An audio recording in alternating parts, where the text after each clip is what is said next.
Hoje vamos meditar sobre se orar, Deus agirá. Eu tenho acostumado colocar no grupo da igreja um dos versículos, o assunto que vamos estudar agora à noite, né? Alguém já sabe do que se trata? Eu, né? Eu gostei muito dessa frase de John Wesley. Bom, John Wesley foi uma das pessoas mais importantes na história da Inglaterra. Não era batista, era arminiano, quase todo batista é arminiano, né? Mas ele foi fundador do movimento metodista. E ele era um líder por excelência, além de teólogo, um cristão genuíno. E a Inglaterra estava passando um momento de decadência, não só industrial, social, mas moral. Como a gente também vê muitas dessas coisas acontecendo no Brasil, né? E ele então se uniu com alguns homens de Deus para clamar a Deus por avivamento, né? Orando a Deus, quando ele olhava até as igrejas definhando, né? As igrejas morrendo, e ele via aquela apatia, aquela degeneração, então ele intensamente trabalhou nesse movimento que é chamado movimento que trouxe avivamento para a Inglaterra naquele tempo. Então, ele que é autor dessa frase, Deus não faz nada que não seja em resposta à oração. Então, se a gente quer uma coisa que Deus faça na nossa vida, o que a gente tem que fazer? Orar. E se a gente não orar, Deus vai. A gente vai fazer, mas Deus não vai fazer. E a gente sabe que quando a gente faz, e não é Deus que está fazendo, não é Deus que não está nos guiando, a gente sabe que o resultado é triste, né? Geralmente é decepcionante o que a gente faz sem a aprovação de Deus. Por isso que uma daquelas peneiras para a gente saber a vontade de Deus, se aquilo que a gente vai fazer é certo, se a gente vai fazer uma coisa certa ou errada, é orar a Deus, pedindo para Deus abençoar, né? Se a gente vai fazer uma coisa que não consegue nem orar, nem pedir a Deus aprovação, a gente já sabe que é uma coisa errada, então porque a gente já está fazendo uma coisa realmente totalmente na contramão, por isso a gente nem ora pedindo a Deus, né? Mas temos que levar a sério essa palavra. E eu vejo nas palavras de Jesus exatamente isso, né? Em Mateus capítulo 7, versículo 7 e 8, quando Jesus diz: pedi e vos será concedido. Então, tem que pedir, né? Se a gente pedir, Deus agirá. Nós temos o exemplo no Velho Testamento, antes de Davi, né? O exemplo de Ana, quando ela pediu um filho. Nós conhecemos a história, né? Sabe que ela não podia ter um filho, e ela pediu, e o que aconteceu? Ela recebeu. Ela orou. Primeiro capítulo do livro de 1 Samuel conta detalhadamente essa história. E Eli, então, diz a ela: vai em paz e o Deus de Israel te conceda a petição, porque ela pediu, ela orou.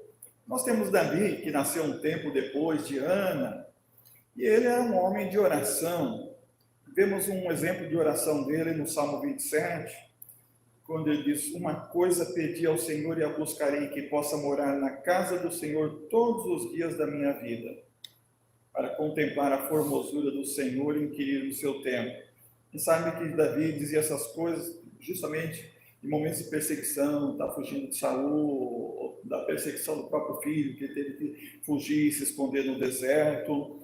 Então, o pedido dele era que ele pudesse ficar em Jerusalém, ter acesso ao templo, ao lugar de oração e ali contemplar a formosura do Senhor. Que pedido bonito, né? O pedido de ter saúde para estar na casa do Senhor. Eu tenho encontrado muitas pessoas ao longo do meu ministério, que vai quase 40 anos, e eu lembro de alguns falando para mim assim: ah, pastor, quando eu tinha olhos, tinha boa visão, eu não lia a Bíblia. Agora que eu não tenho mais condição de ler, eu tenho uma vontade de ler a Bíblia. Ou, ah, pastor, quando eu tinha saúde para ir no templo, eu não ia. Agora que eu não tenho saúde, eu quero ir no templo, eu não posso, eu não consigo andar, né? Então, a gente tem que fazer as coisas certas, pedir as coisas certas, e a gente simplesmente aprender com Davi isso daí. A melhor coisa é estar na casa do Senhor. Não importa o dia, não importa a hora, todas as oportunidades, se possível, estar na casa do Senhor. Nós temos um modelo também da oração do profeta Zacarias, no capítulo 10, quando ele fala: pedi ao Senhor chuva no tempo da chuva. Eu sempre estou agradecendo a Deus em casa, você já sabe, especialmente na oração do almoço, e como acho que eu fiz domingo aqui na nossa refeição, sempre agradeço pela boa terra do Brasil, lembrando o impacto que meu avô causou em mim, né? Porque nós temos fartura no Brasil, então eu agradeço pelos lavradores, agricultores, pecuaristas, pessoas todas que trabalham em todas as cadeias, né? Até que cadeias, em ciclos, né? Setores, até chegar na nossa mesa. A gente vai lá no mercado, acha as coisas que precisa, vai no açougue, tem a carne que a gente quer, vai na banca de verdura, tem as coisas que a gente quer. Irmãos, tem muito lugar no mundo que não tem, depois de 2 anos de pandemia, estão passando fome. Então, pedir a Deus a chuva no tempo da chuva, o Brasil é abençoado. Então, é um modelo de oração, pedir e dar-se-vos-á. Muito crente orando pelo Brasil, por isso eu creio que Deus tem tido misericórdia de nós. Agora, nós temos esse ensino de Jesus a respeito de orar, de pedir a Deus. Jesus não precisaria, eu penso que Jesus não precisava orar, é filho de Deus. Mas estando no corpo de homem, o Deus encarnado, ele nos deu exemplo.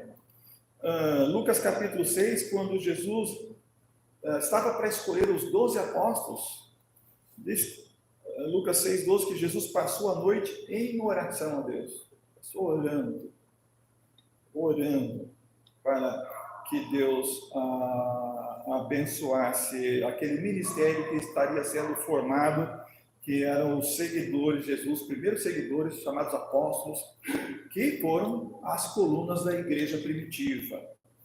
Nós temos Jesus, então, ensinando propriamente nesse texto de Mateus 7, que eu já li, ensinando que Deus atende orações. Pedir e dar-se-vos-á. Né? Ou, como diz a King James, pedi e vos será concedido. Buscai e encontrareis. Batei e a porta será aberta para vós. Pois todo o que pede recebe, o que busca encontra, e a quem bate se lhe abrirá. Então, Jesus está ensinando que nós devemos orar, porque Deus não vai fazer nada se a gente não orar. É o que o John Wesley disse nas suas palavras. E em outro texto, registrado por Lucas, lá no capítulo 11, de 5 a 8, Jesus está falando: olha, você vai pedir a um amigo uma coisa que você está precisando, ele vai te atender, mesmo que seja muito difícil, como aquele caso do amigo que vai pedir de noite, quando ele já está dormindo com os filhos na cama e tal, ele vai te atender, porque você está importunando, é seu amigo, e ele vai atender, não é? Ou, como no versículo 11 a 13 de Lucas 11, quando Jesus fala: se o pai atende o filho pede um pão, ele não dá uma pedra, né? E Jesus fala: vocês sendo maus sabem dar boas coisas aos vossos filhos. Então Jesus está falando: olha, peçam a Deus, porque Deus é o Pai Celestial e Ele dará o que vocês pedirem. Então Jesus está ensinando que Deus nos dará se nós orarmos, se nós buscarmos em oração. A igreja primitiva aprendeu isso. Lemos logo no início do livro da história da igreja, que é Atos, lá no primeiro capítulo, já no primeiro capítulo, nos primeiros versículos, que todos eles unanimemente em oração e súplicas não estavam lá orando a Deus. E por isso que a igreja teve tanta conversão, alcançou tantas vidas, foi tão abençoada, né? Estava orando a Deus. Paulo tinha conhecimento de que Deus atende às orações. Ele escreveu aos Efésios, no capítulo 6, verso 19, orai do mesmo modo por mim. Eu vejo poucos pregadores em nosso tempo moderno falando para a igreja: ore por mim. Ao contrário, eles dizem: vem aqui que eu vou orar por você. São muito orgulhosos, né? Todos precisamos de oração. Paulo pedia oração por ele. Ele estava falando aos crentes de Éfeso: olha, orem por mim. Ele que plantou a igreja lá, ele está falando para aqueles irmãos: orem por mim. Então, Paulo tinha conhecimento de que Deus atende orações. Ele fala: orem para que eu tenha poder para pregar a palavra. Aos de Tessalônica, segunda carta, capítulo 1, versículo 11, ele diz: oramos constantemente por vós. Ele estava orando por aqueles irmãos, para que fossem dignos, para que cumprissem, né, o desejo de Deus na sua vida. Aos crentes lá em Colosso, ele deu a ordem. Ele falou: perseverar em oração. Ele deu o mandamento. Nessa mesma carta, na igreja que estava em Colossos, tinha um exemplo de homem que orava, que era Epáfras, capítulo 4, versículo 12. Paulo fala: saúda-vos Epáfras, que é dos vossos, servo de Cristo, combatendo sempre por vós em orações, para que vos confirmeis, conserveis firmes, perfeitos e consumados em toda a vontade de Deus. Então, Epáfras era exemplo de homem que orava, estava intercedendo pelos crentes da sua igreja, né? Orando pelos irmãos. Então, vamos levar tudo a Deus em oração, levar todos a Deus em oração. Agora, cuidado, quando Deus diz, basta. Aconteceu com Moisés no Velho Testamento, Deuteronômio capítulo 3, versículo 23, Moisés disse: eu pedi a graça ao Senhor, ele queria entrar lá e ver a terra de Canaã, e Deus falou assim: basta, não me fale mais nisso, porque tinha pecado, né? Em vez de falar a pedra, ele bateu na pedra, a pedra era Cristo, e por causa que o povo provocou nele, aquela ira, ele foi impedido de entrar em Canaã. Era Moisés, gente, Moisés.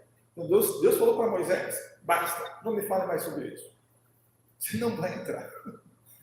E também Paulo no Novo Testamento, né, que a gente conhece muito bem, quando em 2 Coríntios 12, 8, ele fala que 3 vezes orou o Senhor para que tirasse aquele espinho na carne.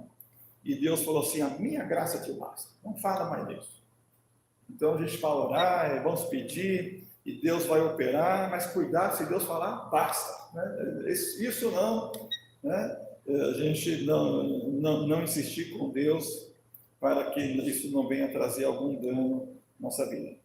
Então vamos orar, Deus agirá, vamos continuar orando, Deus continuará operando, atendendo, a não ser que não seja do agrado dele, que não é uma coisa boa para nós, mas Deus não faz nada que não seja em resposta à oração, como disse John Wesley. Vamos fazer como Jesus ensina, pedir ao nosso Deus, nosso Pai Celestial, e Ele nos concederá. Temos a nossa lista de oração.